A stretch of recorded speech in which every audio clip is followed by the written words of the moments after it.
नमस्कार प्रेक्षकांनो, ठरलं तर मग या मालिकेच्या येणाऱ्या भागामध्ये जबरदस्त असा ट्विस्ट येणार आहे. तर प्रेक्षकांनो, आपण बघितलं इथे आता अर्जुनने स्वतःच्या जीवाची बाजी लावत महिपतला पकडलेलं असतं.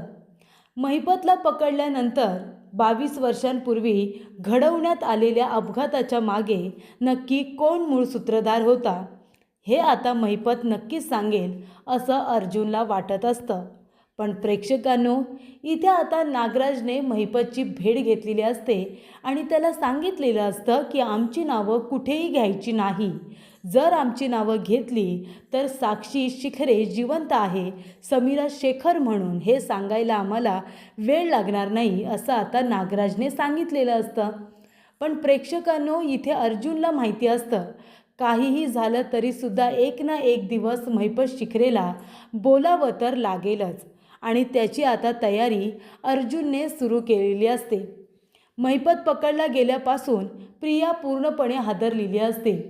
जर महिपत शिखरेने पोलिसांना सांगितलं की या संपूर्ण कारस्थानाच्या मागे तो नागराज आहे, तो नागोबा आहे आणि त्याच्याबरोबर मी सुद्धा त्याची मदत करायला होते, तर माझं काही खरं नाही आहे.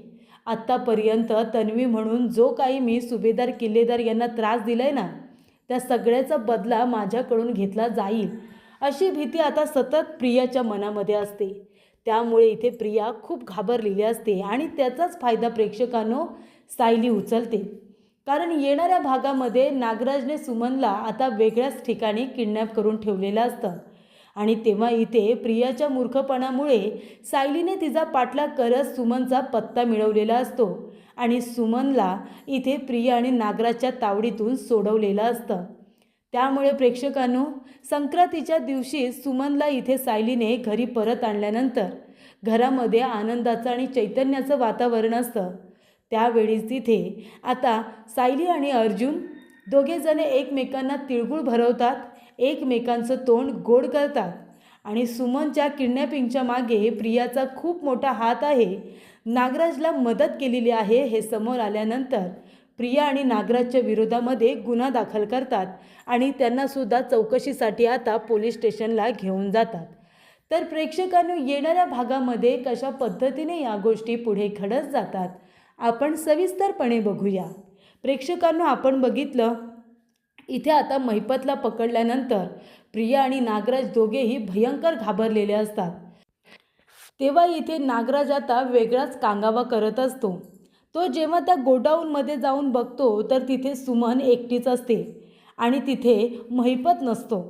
महिपत पळून गेलाय, पोलिसांनी त्याला पकडलंय ही न्यूज आता कन्फर्म आहे ही गोष्ट नागराजला समजलेली असते. तेव्हा नागराजला इतका राग येतो की तो संपूर्ण राग आता इथे सुमनवरती काढायला लागतो.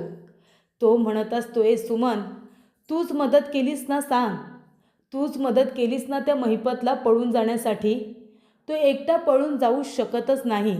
तू त्याचे हात सोडलेस का, तू त्याचे पाय सोडलेस का, असं इथे नागराज आता म्हणत असतो. तेव्हा सुमन म्हणत असते की माझे हात सोडा, माझं तोंड उघडा. पण इथे नागराज ऐकायला तयार नसतो. नागराज म्हणत असतो, मी असं काहीही करणार नाही आहे, नाही सोडवणार आहे मी तुला, तो असंच आता इथेच सडत राहायचं, कळलं तुला. तेव्हा प्रेक्षकांनो, इथे आता सुमन रडायला लागते. तेव्हा नागराजला इतका राग येतो की तो सुमनला मारहाण करायला सुरुवात करतो. तो सुमनला खूप जास्त मारतो आणि म्हणतो, काहीही झालं ना तरीसुद्धा तुला मी इथून सोडणार नाही आहे. तुझ्यामुळेच महिपत पळून गेला असेल. तुला माहिती आहे, महिपत इथून पळून गेल्यानंतर तो माझं कारस्थान उघडं पाडेल असं माहिती होतं ना तुला, म्हणूनच मदत केलीस ना त्याची.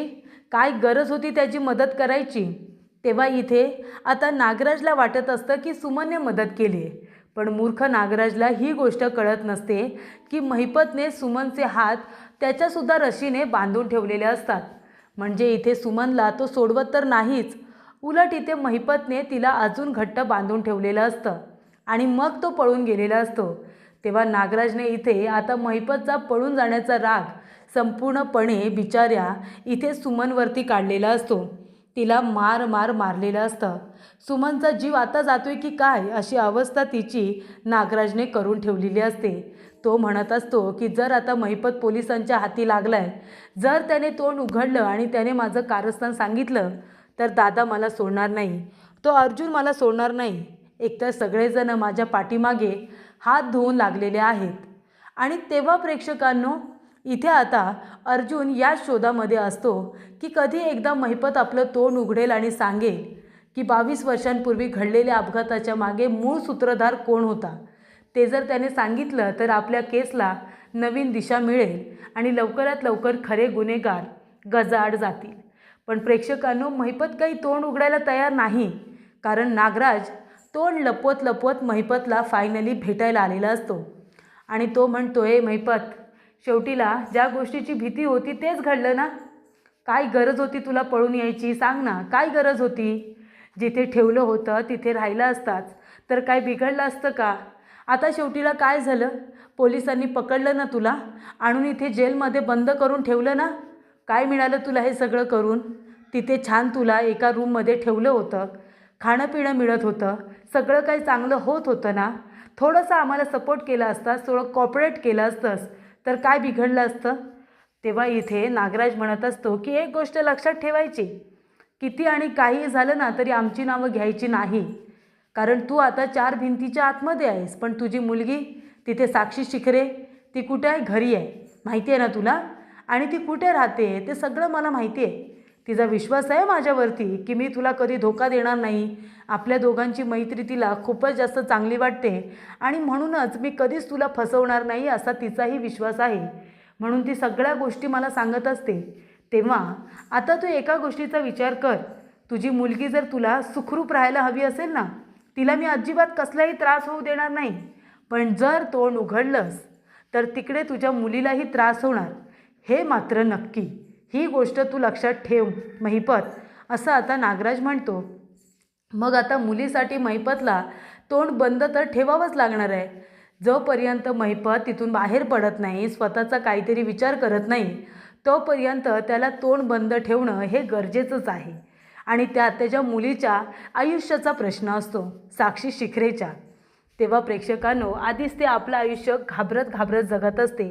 समीरा शेखर तर बनले, पण इथे उघडपणे कुठे जाऊ येऊ शकत नाही, वडिलांना भेटू शकत नाही. या गोष्टीवरती तर सगळे निर्बंध आहेतच. तेव्हा प्रेक्षकांनो, इथे आता महिपत काही बोलत नाही. अर्जुन त्याला विचारत असतो की सांग, तुला नक्की सुपारी कुणी दिली होती. सिनियरच्या गाडीचा अपघात घडून आणण्यासाठी तुला कुणी सुपारी दिली होती, तो मूळ सूत्रधार कोण होता ते सांग आणि मोकळा हो.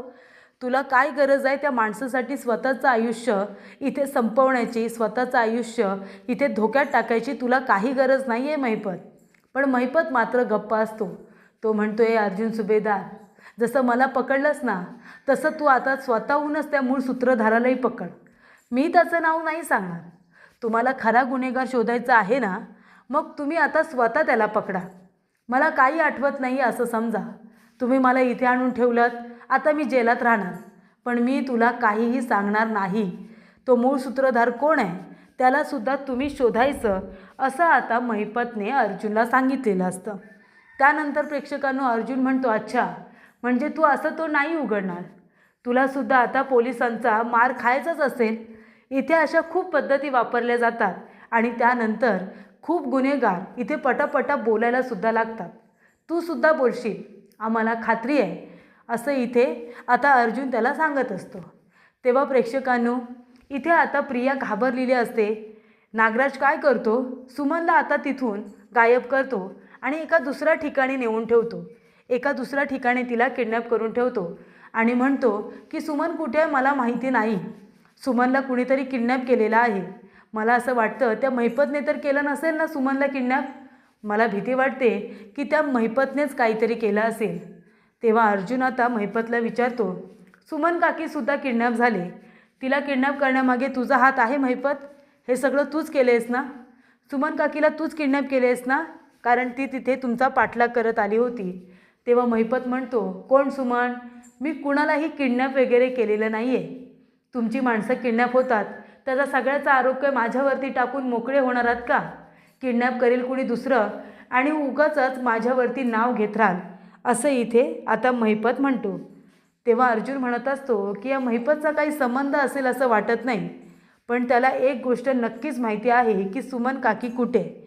तेव्हा प्रेक्षकांनो, इथे आता अर्जुन पुन्हा पुन्हा शोध घेण्याचा प्रयत्न करतच असतो. तेव्हा सायली एक महत्त्वाचं काम करते. सायली आता प्रियाचा पाठलाग करायला सुरुवात करते. ती इथे प्रियावरती बारीक लक्ष ठेवून असते, कारण प्रियाचं वागणं असू दे, प्रियाची हालचाल असू दे, आता या सगळ्यावरती ती लक्ष ठेवून असते. कारण तिला माहिती असतं की सुमन काकी गायब होण्यामागे नक्की कुणाचा हात आहे ते सांगता येणार नाही, पण ही गोष्ट प्रियाला मात्र माहिती आहे. कारण का सुमन काकी जेव्हापासून गायब झाले तेव्हापासून प्रिया काहीच रिॲक्ट होत नाही आहे. फक्त विषय निघाल्यानंतर घाबरते आणि पटकन जाऊन कुणाला तरी फोन करते. कदाचित या सगळ्याच्या मागे ही तर नसेल ना. आता इथे सायलीला तिच्यावरती संशय आलेला असतो. सायली म्हणत असते या सगळ्याच्या मागे प्रियासुद्धा नसेल ना. तिच्यावरती बारीक लक्ष ठेवायला हवं. आणि म्हणूनच प्रेक्षकांनो, सायली इथे सगळ्यांसाठी तिळगुळ बनवत असते. तिळगुळाचे लाडू ती तयार करत असते, कारण आता संक्रांत असते. तिळगुळ घ्या, गोड गोड बोला असं म्हणत सगळेजण एकमेकांचं तोंड गोड करत असतात. मग आता छान पद्धतीचे इथे आता लाडू ती वळत असते, तिळगुळ तयार करते. पण एका बाजूला नजर मात्र प्रियाकडेच असते. तिळगुळ बनवून झालेले असतात आणि तेवढ्यातच नागराजचा प्रियाला फोन येतो आणि तो म्हणतो की लोकेशन पाठवले, त्या ठिकाणी लवकरात लवकर ये.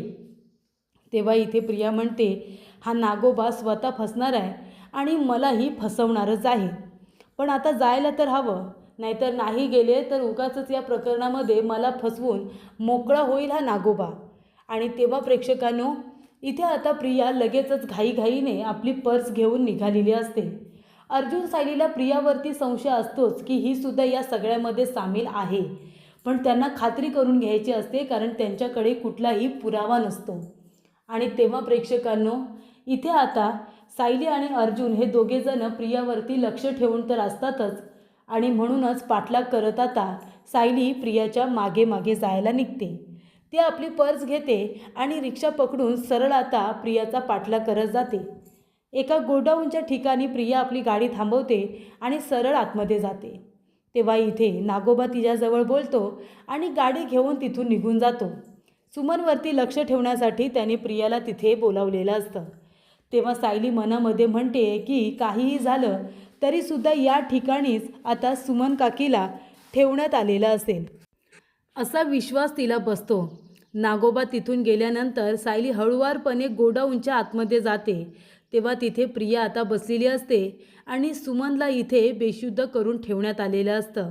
तेव्हा प्रेक्षकांनो, इथे आता प्रिया त्या ठिकाणी आहे ही गोष्ट सायलीला समजल्यानंतर ती लगेचच अर्जुनला मेसेज करून सांगते की प्रिया या ठिकाणी आहे आणि सुमन काकूला याच गोडाऊनमध्ये किडनॅप करून ठेवलेलं आहे, पण प्रिया इथे असल्यामुळे मला काही हालचाल करता येणार नाही.